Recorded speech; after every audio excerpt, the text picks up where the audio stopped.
2/3 partes do territorio galego son de monte. O 3,5% da riqueza galega sae do monte e del dependen 76.000 postos de traballo. En total son 2 millóns de hectáreas que ata o de agora non contaban cunha lei que regulara especificamente os seus usos e aproveitamentos. Hai moitos anos que o sector viña demandando unha lei estable e duradeira que inclúa medidas para tallar os graves problemas estruturais que sofre o noso espazo forestal.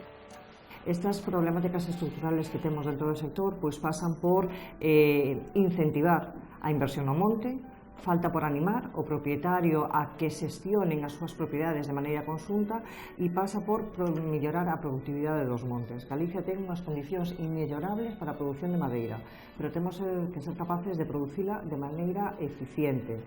Necesitamos madeira en cantidad e en calidad e, por suposto, con criterios de conservación e sostenibilidade do medio ambiente.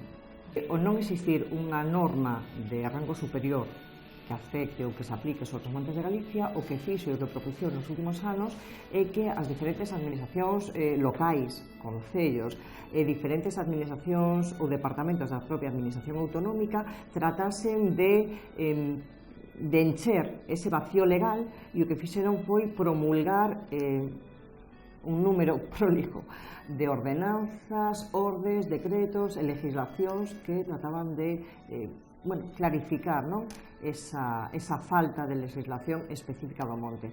Isto, ao final, o único que xenera para a industria é unha inseguridade xurídica que, ao final, xa non sabes nin como podes desarrollar actualmente a túa actividade. O pasado 26 de xuño aprobábase no Parlamento a Lei de Montes de Galicia, cos únicos votos a favor do PPDG, xa que a oposición tachou de privatizadora a nova norma. Os seus promotores aseguran que a lei está consensuada co sector e que aporta as ferramentas necesarias para facer unha explotación sostible da riqueza forestal do país.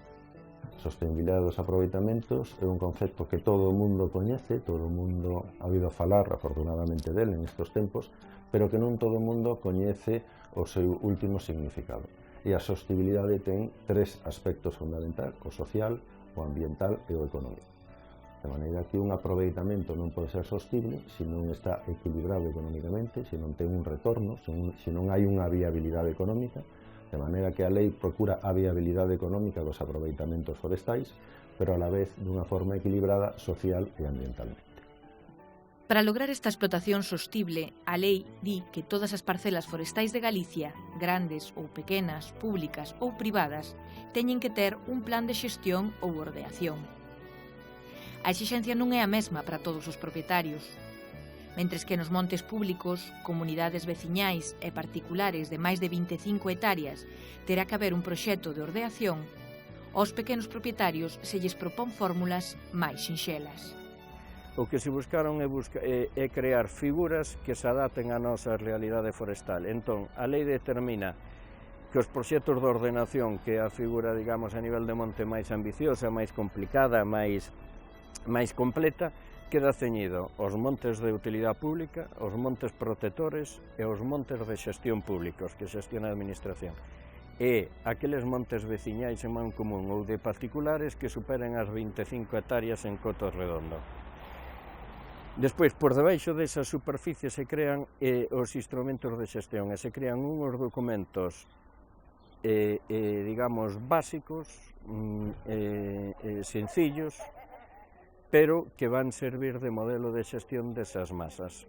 Eso se crea o documento simple de xestión para propietarios individuais por debaixo de 25 hectáreas, se crea o documento compartido de xestión, que é unha das principais novedades para que diferentes propietarios poidan ter un único documento. Falamos de diferentes propietarios que ao mellor teñen eucalitais, ou teñen pinares, ou teñen, por exemplo, fragas. Mención aparte merecen as fragas de frondosas caducifolias do país.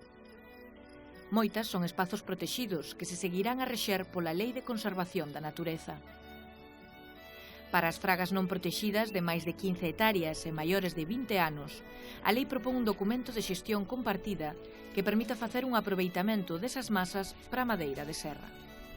van establecerse líneas de fomento con carácter prioritaria dirigida a esas masas e a eses propietarios para agruparse, para redactar ese documento compartido de xestión que lle permita xestionar e aproveitar esas fragas, que aparte é un dereito dos propietarios, e para xestionalas, para mantelas e para poder cumprir todos os fins desas masas, porque tampouco teñen que ter sempre un carácter de conservación, porque é importante a diversificación das diferentes producións, e as fragas o que garante é madeira de carballo, de castaño, de bidueiro, de freixo, e son madeiras que a industria do aserrao e a outras industrias lle interesa porque lle pode permitir diversificar os seus produtos.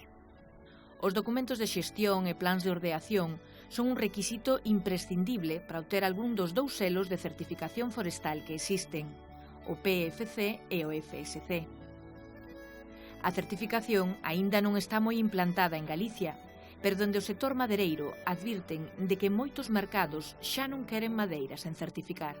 A certificación forestal, a madeira certificada, é unha ferramenta imprescindible nos días de hoxe para poder optar os mercados.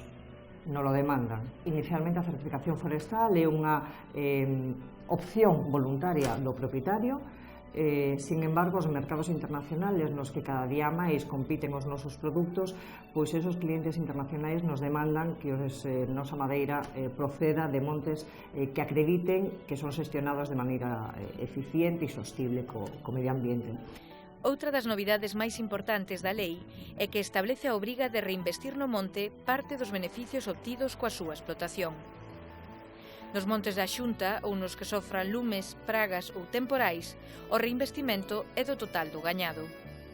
Nos montes de particulares investirase o que fixe o seu documento de xestión.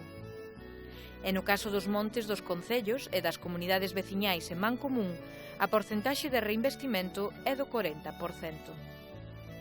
A lei o que di é que todo o monte ten que estar ordenado, promueve a certificación forestal do monte, que non deixa de ser un control dun terceiro independiente, máis alá da administración e do propietario, e por outra banda marca uns criterios de reinversión. O sea, o monte non pode estar abandonado, como non pode estar o resto do territorio, e hai unha reinversión mínima necesaria para mantener o monte en bo estado.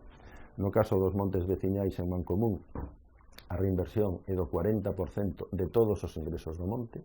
As comunidades propietarias son libres, de acordo cos seus estatutos, de dispoñer libremente dos ingresos do monte, pero, primeiro, dice a lei, hai que ter o monte en boas condicións de xestión.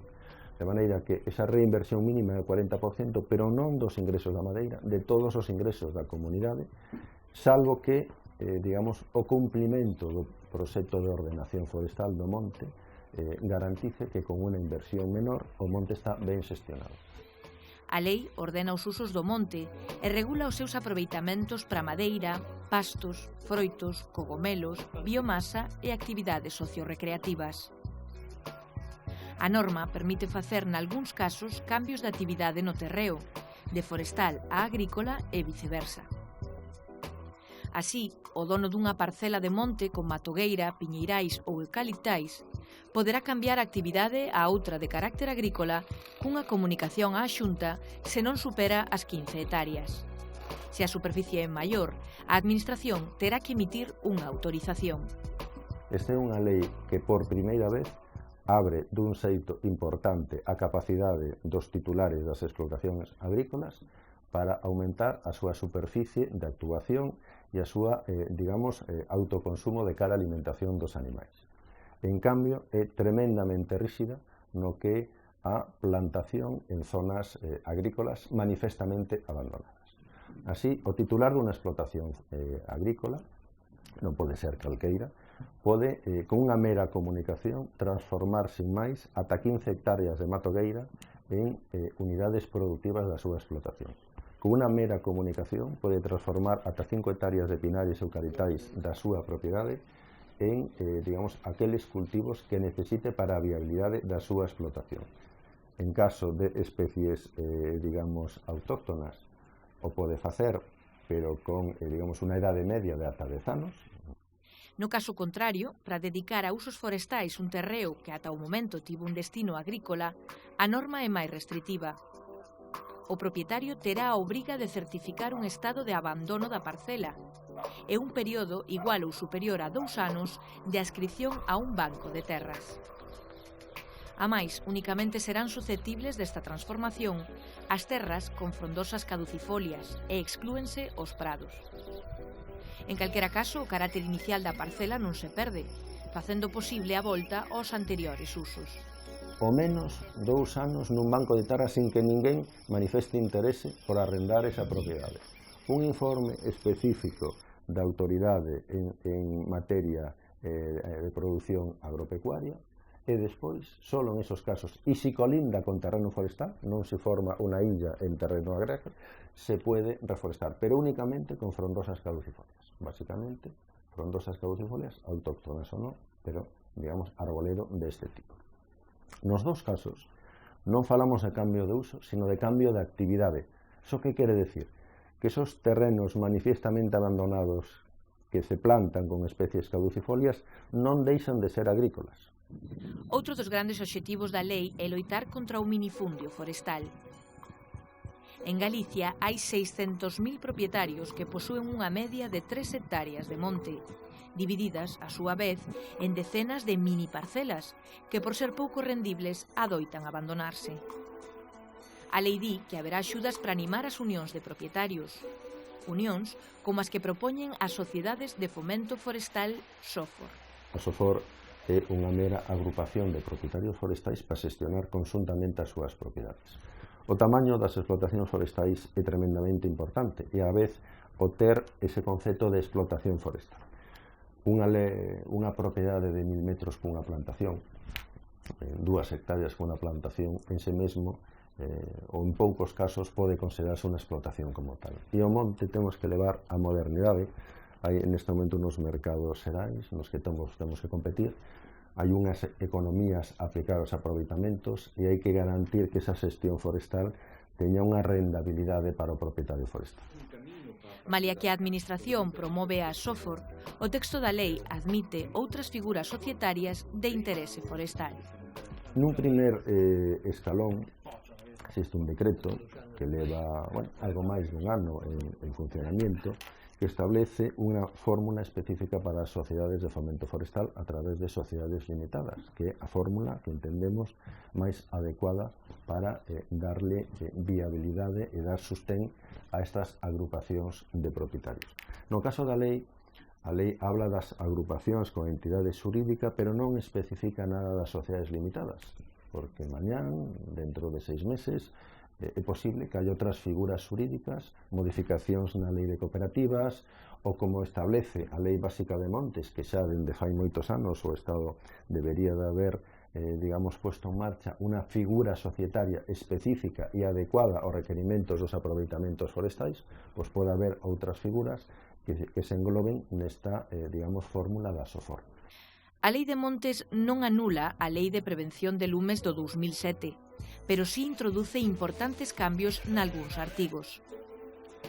As distancias de seguridade, a partir das que hai que ter a vexetación desbrozada, xa non se medirán dende a parede das vivendas, senón dende o límite dos terreos urbanos e dos núcleos rurais.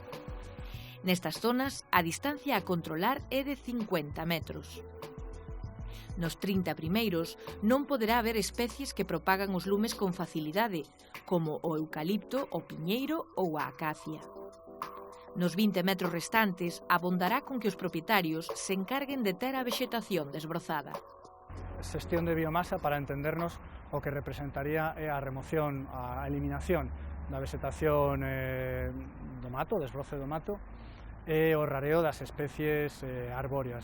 É dicir, que terían que quedar, de acordo con uns criterios, eliminadas determinadas pes, de forma que non representen un peligro e se permita esa descontinuidade tanto horizontal como vertical. As obrigas na modificación legal terán que estar rematadas, executadas, antes do 30 de xuño de cada ano. Respecto do tema de sancións a estas infraccións, pois como todo texto legal, pois recolle unhas infraccións e unhas sancións. Canto ás novas repoboacións forestais, a Lei de Montes establece diferentes distancias de seguridade en función de onde se fagan. Por exemplo, non poderán estar a menos de 50 metros de gasoliñeiras, campings ou industrias perigosas se se trata de especies pirófitas. No caso das vivendas en situación urbanística irregular, será o propietario da vivenda o que se faga cargo dos gastos que se deriven do cumplimento da lei. Para o caso daquelas operacións de xestión de biomasa ao redor de vivendas que, por os motivos que sean vivendas que non están regularizadas, o novo texto, a modificación, o que fai é evitar, digamos, que a repercusión desas obrigas recaigase máis no propietario forestal, de forma que establece a posibilidade de que teña dereito o propietario forestal a unha indemnización, digamos, neste caso, por las obrigas que ten que soportar, e incluso pois que poida ter unha compensación do lucro cesante das operaciones que probablemente levarían esas zonas extremeiras a súa propiedade coa la persoa que teñe a vivenda, ¿no? Eso entendemos que é un tema importante, digamos, máis xusto, ¿no? O texto crea e regula o Consello Forestal de Galicia e a Mesa da Madeira. Dous órganos cos que se busca contar coa colaboración do sector á hora de tomar decisións estratéxicas para o monte. A máis, a lei crea o Sistema Rexistral Forestal para ter todos os datos actualizados da realidade do monte. Podremos ter unha estadística forestal nesta comunidade autónoma que ten un carácter claramente forestal por a súa superficie de monte, en moitos aspectos. Así aí aparece o rexistro de montes veciñais, os rexistros de montes protectores, os de montes de utilidade pública, os de montes ordenados, que son xa rexistros que existen, pero tamén existen, xa se prevén aí rexistros moi novedosos, como o do tema de cultivos enerxéticos, o das sociedades de fomento forestal, e tamén rexistros que definen a dimensión do sector forestal en Galicia, rexistro das asociacións forestais e de propietarios, rexistro, aí entran tamén os colexios profesionais, rexistro das industrias forestais, e non entendendo industria forestais somente as de madeira, senón todas aquelas que fan aproveitamento forestal de setas, de castañas, para ter nun sitio, digamos, todo a dimensión do sector forestal de Galicia. Lembren que a Lei de Montes está en vigor dende este venres. Se queren consultar o texto íntegro, poden facelo no DOGA do día 23 de xullo.